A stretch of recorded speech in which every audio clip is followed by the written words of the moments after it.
Gemas en el Camino, el podcast donde la ciencia, la historia y el arte se encuentran para descubrir el brillo y los secretos detrás de las piedras preciosas. Diálogos que inspiran y transforman.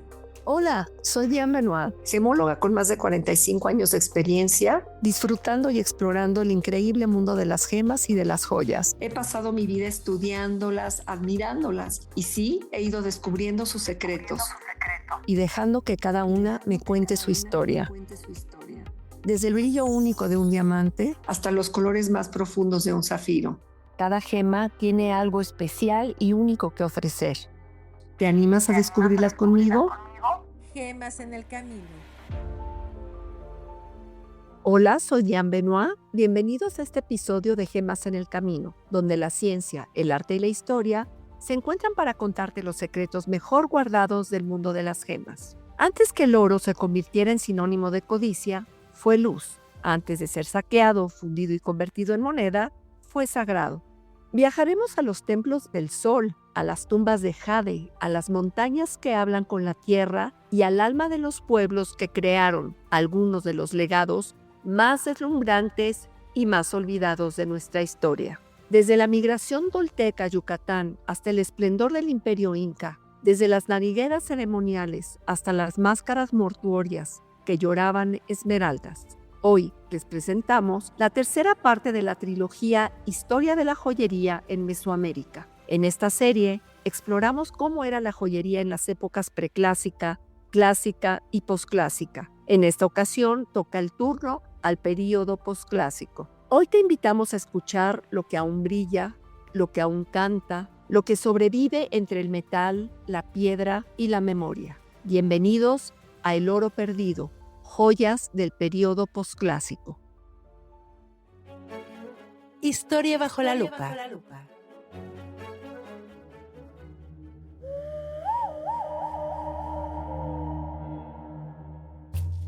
Hace miles de años, en el corazón de Mesoamérica, entre los años 1000 y 1300 después de Cristo, durante el periodo posclásico, los toltecas, grandes constructores, astrónomos y orfebres, iniciaron su migración hacia el sur, rumbo a la península de Yucatán.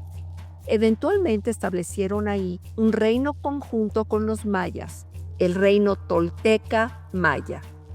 Más tarde, a inicios del siglo XIII, los Itzá, posiblemente originarios de Campeche, tomaron el control de la región. Finalmente, en el siglo XVI, llegaron los españoles y con ellos el colapso de aquel orden milenario. Para las culturas mesoamericanas, la muerte no era el final. Entre los mayas, el número de piezas de jade con las que una persona era enterrada hablaba de su riqueza y de su importancia. Collares, cilindros tubulares que probablemente adornaban los penachos, otros colgaban del cuello o de las vestimentas ceremoniales. También se han encontrado expansores labiales y de lóbulos en forma de flor, tallados con precisión. Cada pieza tenía un lenguaje propio, un significado, una intención. En Palenque se encontró un pendiente de oro con forma de campanilla. Su parte cóncava representa un rostro humano. Era un cascabel que colgaba de tiras de cuero o tela atadas a las rodillas. Al caminar, los cascabeles sonaban, acompañando el movimiento con música ritual. En el Istmo de Tehuantepec, entre los años 1000 y 1500 después de Cristo, la cultura mixteca produjo pendientes con rostros humanos, aretes articulados, cadenas y cascabeles. Uno de ellos muestra una figura miniatura de un guerrero con escudo, lanzas y una máscara colgante. Otro, un anillo hecho con técnica de cera perdida, muestra un felino flanqueado por dos serpientes, además de obras maestras de proporciones diminutas. Mientras tanto, al sur del continente, en los majestuosos Andes, florecía un imperio sin igual, el imperio Inca, ubicado en lo que hoy son Perú, Ecuador, Bolivia y el norte de Chile. Existió por unos 200 años aproximadamente. En ese breve tiempo, florecieron civilizaciones como los mochicas, nazcas y chimus, que se unificaron en este poderoso imperio. 34 años después de la conquista de México, Francisco Pizarro y un pequeño grupo de 165 hombres derrotaron a más de 30,000 indígenas y tomaron la ciudad dorada de Cusco. La deslumbrante vista dejó sin aliento incluso a los más curtidos de sus hombres. Las paredes estaban alineadas con filos de oro. En cada nicho había figuras de animales y personas, todas forjadas en oro o plata. La naturaleza había sido imitada con detalle que helechos, enredaderas y flores parecían brotar de las ranuras donde se unían la piedra y el metal. Por doquier, lagartijas, pájaros, mariposas, serpientes, creadas con tanta maestría que parecía que se movían. El templo del sol superaba cualquier fantasía. Sus 4 paredes estaban cubiertas de oro de piso a techo. En tiempos de cosecha, los desniveles del templo se llenaban con frutas, verduras y mazorcas de maíz, todos hechos con oro puro. Sí, oro. No como símbolo de poder humano, sino como homenaje al sol, a la divinidad Inti, creador del universo. Para los incas, el oro no era riqueza, era un símbolo de creación. Según su cosmogonía, los incas creían que del cielo cayeron 3 huevos, uno de oro, uno de plata y uno de cobre, y que de ellos nacieron los nobles, los príncipes y el pueblo. La brutalidad de Pizarro es bien conocida. El saqueo de Cusco fue total. Por eso, a Pizarro lo llamaron el balsero de la oscuridad, porque les robó la luz, les robó el sol. Afortunadamente, algunas tumbas pasaron desapercibidas. Gracias a eso, hoy conocemos parte de su joyería, resguardada en lugares como el Museo de Oro de Colombia, el Museo de Oro Precolombino de Costa Rica o el Museo de Oro del Perú y Armas del Mundo. Lo que sí sobrevivió fue su legado técnico. La orfebrería inca fue una de las más avanzadas del mundo antiguo. Desde el siglo IV después de Cristo, los incas ya dominaban técnicas como el repujado, la soldadura de metales preciosos, el dorado, la fundición y la cera perdida. Su orfebrería era, sin duda, una de las más avanzadas del mundo antiguo. Y en la lapidaria eran igual de virtuosos. Tallaban esmeraldas, lapislázuli, turquesas y cuarzos con una destreza que aún hoy asombra a los expertos. Pero había una regla sagrada. Cada pieza era única. Era irrepetible. Repetir un diseño era una ofensa a los dioses. Eso hizo que su joyería fuera no solo exquisita, sino infinitamente creativa.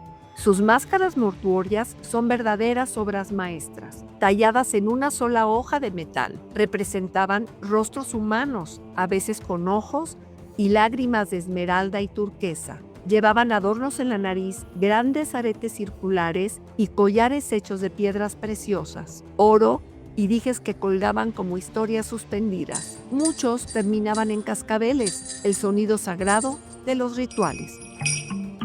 Los incas y sus pueblos hermanos trabajaban con oro, plata, cobre, plomo y diversas aleaciones. Cada metal estaba asociado a una deidad y a un estrato social. El oro era sagrado y su uso se reservaba para los dioses y la clase imperial. Las esposas de los nobles podían llevar aretes dorados, pero no de oro puro, un detalle sutil que marcaba el rango. Mientras tanto, el cobre era para el pueblo, porque el metal también hablaba de jerarquía, de cosmos y de orden divino. Las montañas que contenían las vetas de oro eran lugares sagrados. Allí se celebraban ceremonias para persuadir a la Pachamama, la Madre Tierra, para que continuara regalando su luz dorada a la superficie, revelando más riquezas.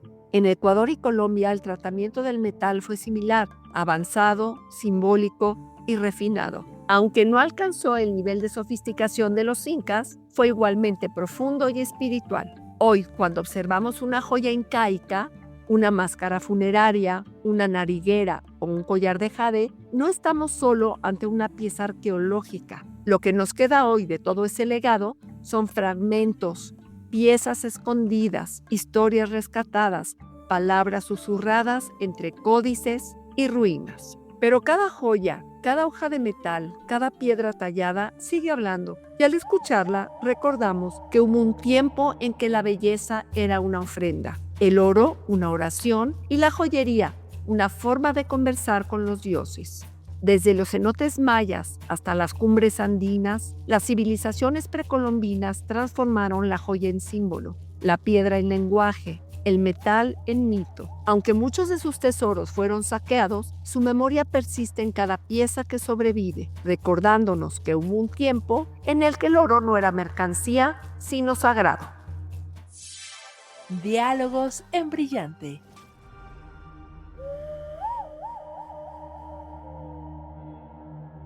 Dicen que las joyas tienen memoria, que cada piedra, cada metal trabajado por manos antiguas guarda un secreto. Hoy vamos a desenterrar algunos de esos secretos del periodo posclásico de Mesoamérica, viajando desde el corazón del reino tolteca, maya, hasta los templos dorados del imperio inca. Y para este viaje en el tiempo me acompaña Pavel Alonso García, historiador, antropólogo, maestro y doctor en estudios mesoamericanos. Bienvenido, Pavel. Muchas gracias por la invitación.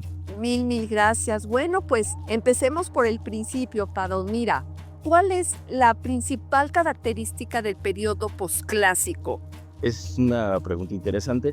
Normalmente creemos que estos periodos son como estas fases de tiempo específicas que dividen culturas, etcétera. Y más bien es un recurso de educación para poder separar una parte de otra. Normalmente el clásico, esta es parte del desarrollo de la cultura teotihuacana o el maya, lo pusieron en esa parte, y el posclásico va a ser las culturas que vienen de manera posterior.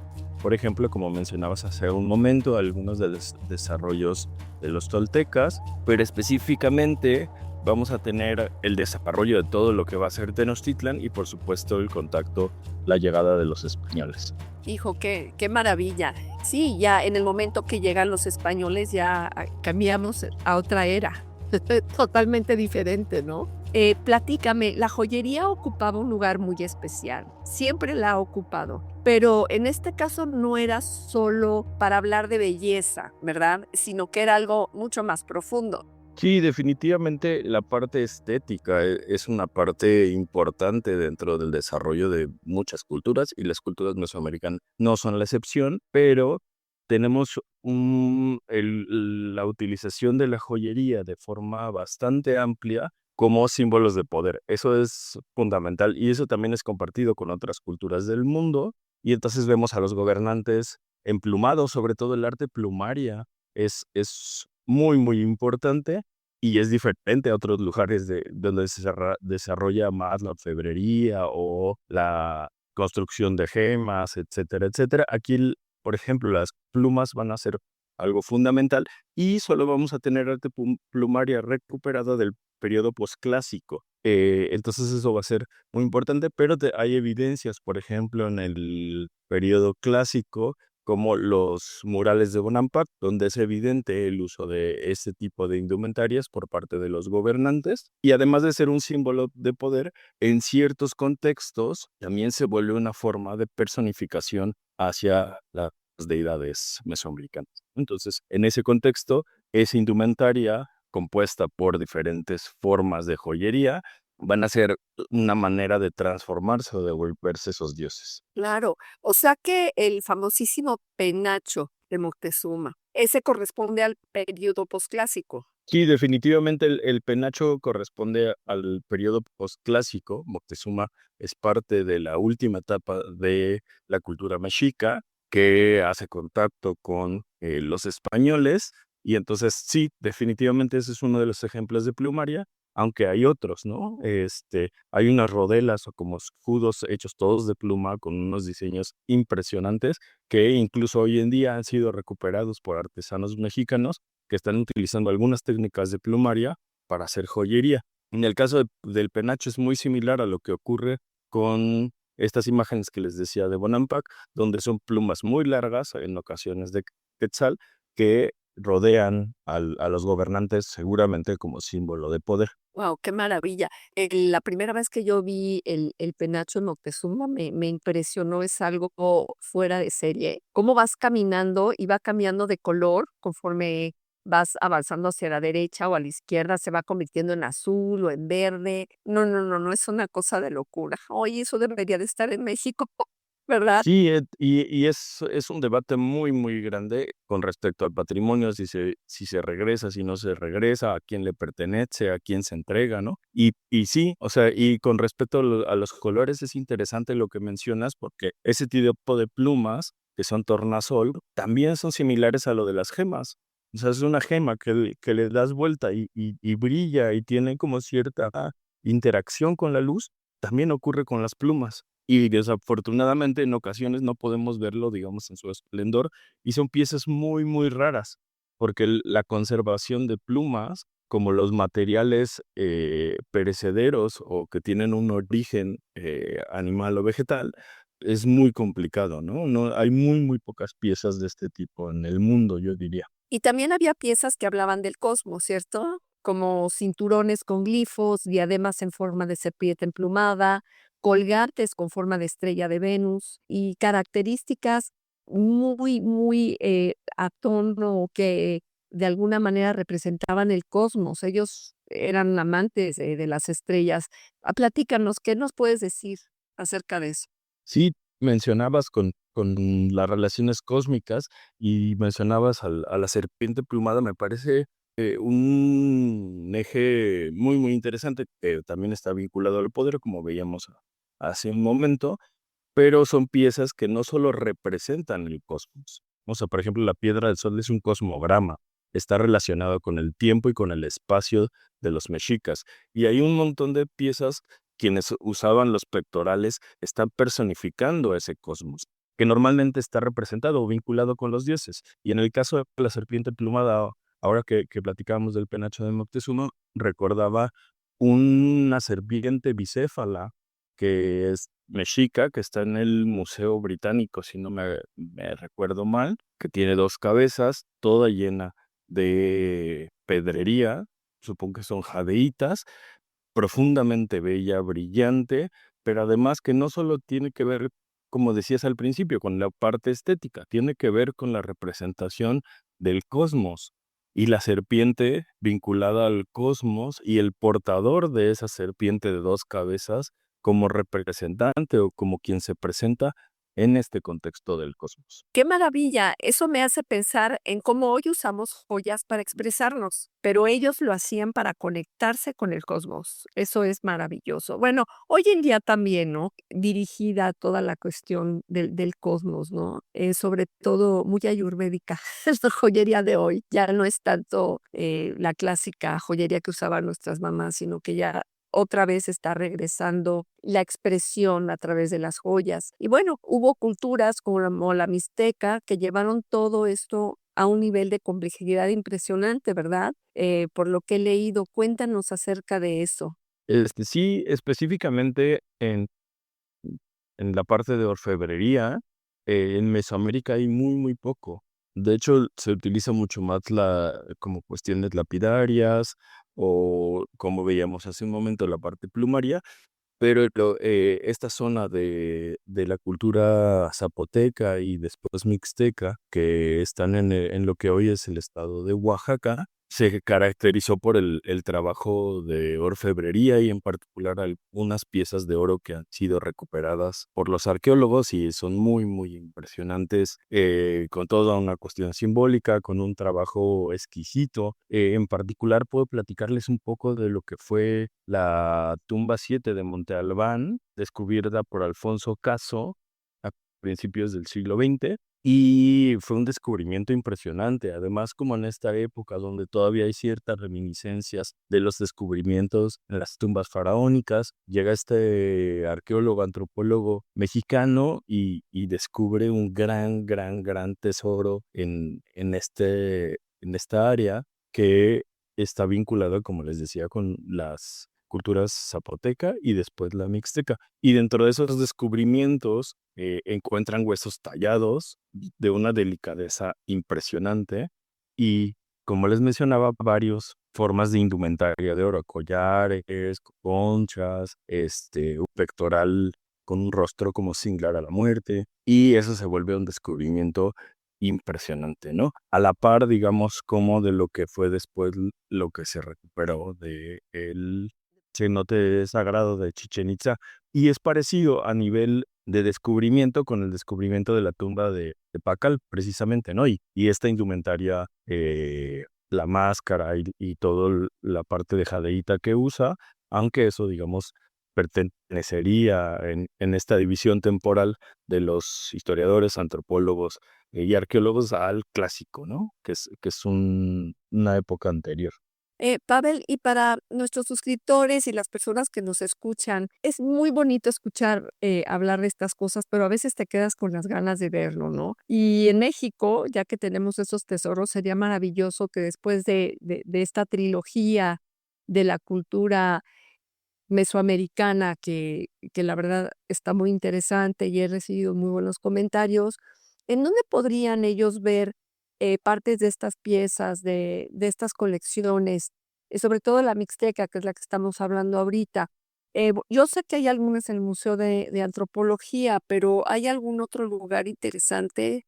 Afortunadamente, a diferencia de lo que ocurre en muchos casos, donde hay saqueo por parte de personas que se dedican al tráfico de antigüedades y de piezas arqueológicas en particular, la recuperación de la tumba 7 por Alfonso Caso fue íntegra, y entonces eso pasa, digamos, directamente a custodia de Lina y está expuesta, no sé si en su totalidad, pero sí en buena medida, en el Museo de Santo Domingo, en el centro de Oaxaca, y se puede acceder de forma pública a esta colección. En la oportunidad que yo tuve de visitarlo, fue muy impresionante porque por lo menos los huesos tallados son bastante pequeños, pero tienen dentro del museo como unas lupas donde puedes ver el detalle de la talla en hueso, que con la tecnología de, de esa época son muy, muy impresionantes, y pues toda la colección del ajuar funerario que se encontró en la tumba. Entonces, eso está a disposición de todos y todas en el Museo de Santo Domingo, y como mencionabas, la sala de Oaxaca en el Museo de Antropología tiene otras colecciones, por ejemplo, lo que salió de la tumba de Sachila, ¿no? Que también es de esta región y es zapoteco más que mixteco. Bueno, qué contraste con la visión occidental del oro como moneda, como la acumulación. Aquí era plegaria, era luz. Y ese simbolismo también aparece en los Andes, hablando ya un poquito más al sur de todo lo que es la cultura mesoamericana. ¿Qué me puedes platicar de eso?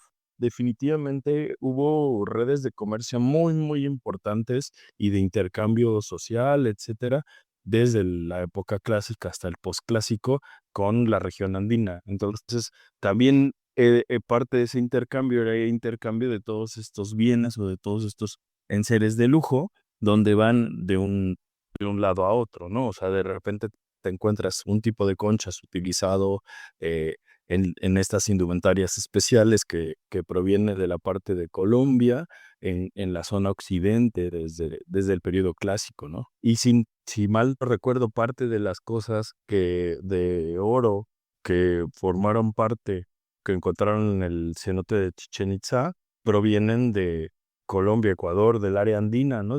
Del trabajo orfebre de esta zona. Entonces, creo que por ahí puede ser interesante pensarlo no como una región aislada, sino en contacto constante hacia el sur. Sí, claro, esto del tráfico de mercancía era interesantísimo porque básicamente todo el jade que se utilizó en México venía de Centroamérica, de lo que hoy es El Salvador, de lo que hoy es Guatemala, y sí, había un intercambio maravilloso y eso permitió que toda la indumentaria joyera fuera muchísimo más rica, ¿no? Porque bueno, México gozaba de oro y gozaba de otras piedras, por ejemplo, en el norte de lo que ahora es Sonora, por ejemplo, Coahuila y todo eso, que tienen mucha turquesa. Lógicamente la turquesa venía del norte de lo que ahora es México y eso enriquecía muchísimo la orfebrería precolombina, eso es muy, muy lindo. Hablando de las joyas, eran una extensión del cuerpo, definitivamente, ¿no? Todo va adherido al cuerpo, pero el cuerpo se extendía hacia afuera, pero también del tiempo y del espacio. Yo pienso que era historia viva y energía contenida, que de alguna manera eran deseos enormes de expresión de todo tipo, ¿no? ¿Tú qué me puedes decir de esto? ¿Qué podrían pensar estas personas, de estas culturas precolombinas acerca de la joyería?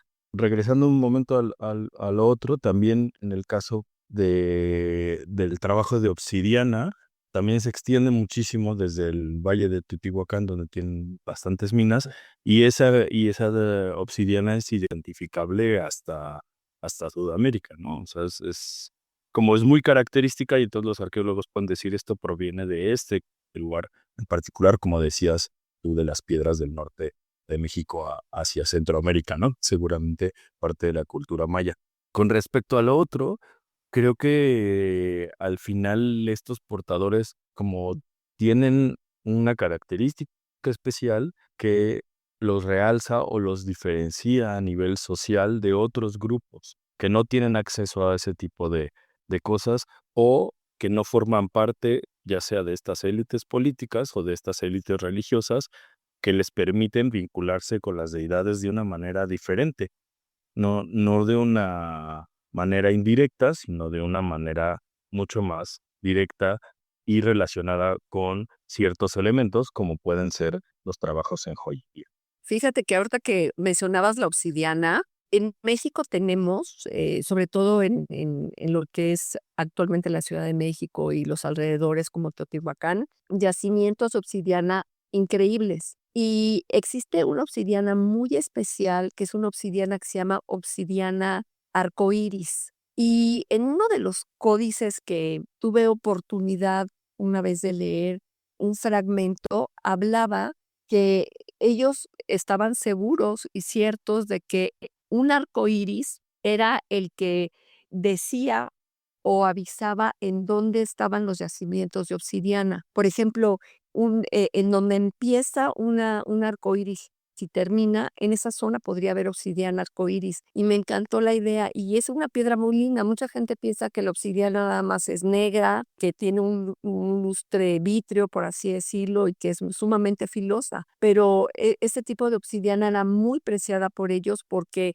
ves literal el arcoíris en bandas, todos los colores, es una belleza. Con respecto a eso, ahora que lo comentabas, me recuerdo un par de cosas. Primero, como tratar de cambiar el chip de lo que consideramos joyas, ¿no? O sea, normalmente la visión sigue siendo predominantemente como europea y como hacia esta visión de las joyas imperiales, etcétera, etcétera. Y acá está una lógica completamente diferente. Aunque sigue siendo cuestiones vinculadas al poder, la manera en que se desarrollan, o sea, cuando llegan los españoles y buscan oro en lo que después fue Nueva España, pues en Mesoamérica no había la gran cantidad de oro que ellos estaban esperando y este mito del dorado, etcétera, sino su valor era por otro lado, como decías de la obsidiana, o sea, es una piedra que tiene una profundidad increíble, ¿no? A la vista. Y con respecto a eso, se han encontrado arqueológicamente espejos de obsidiana.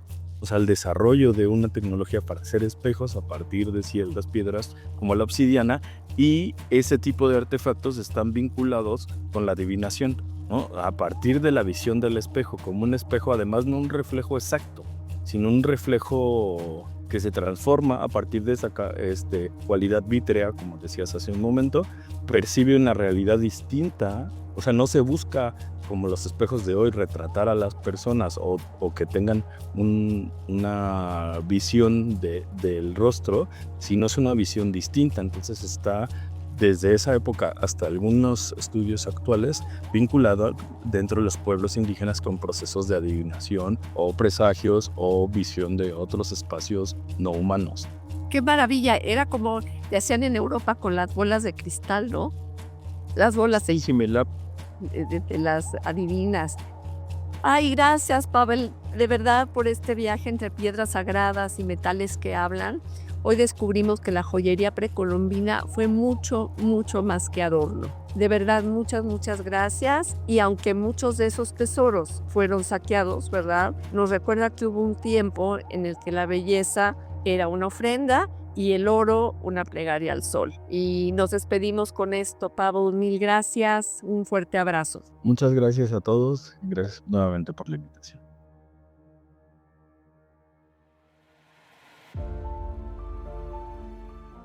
Y así llegamos al final de este episodio de Gemas en el Camino, el podcast donde la ciencia, el arte y la historia se encuentran. Hoy sabemos que no todo lo que brilla es oro. A veces lo que brilla es resiliencia. Las culturas mesoamericanas y andinas entendieron que el cuerpo podía ser un templo y la joyería su ofrenda. También comprendieron que el oro era más que un metal, era una plegaria al sol, que cada gema, cada cascabel, cada máscara era una conversación con los dioses. Los saqueadores se llevaron toneladas de metal, pero no pudieron silenciar el alma de estas civilizaciones, porque cuando una joya es hecha con devoción, no desaparece, resuena. Y al contemplarlas hoy, al narrarlas y recordarlas, no solo recuperamos la belleza, recuperamos el vínculo. Gracias por escuchar El Oro Perdido, joyas del periodo posclásico. Soy Diane Benoit y recuerden que cada belleza natural tiene una historia que contar. Hasta la próxima. Esto fue Gemas en el Camino, el podcast donde la ciencia, la historia y el arte se encuentran. Soy Diane Benoit. Gracias por acompañarme en este viaje lleno de brillo y conocimiento. Te invito a seguir escuchando y a compartir este espacio con quienes también aman descubrir la magia detrás de las gemas. Te esperamos nuevamente. Nos escuchamos en el próximo episodio con más ciencia, más historias, más arte y claro, más gemas que nos sorprenderán. Recuerda seguirnos en nuestras redes sociales y compartir este episodio. Hasta la próxima y que tu camino siempre brille.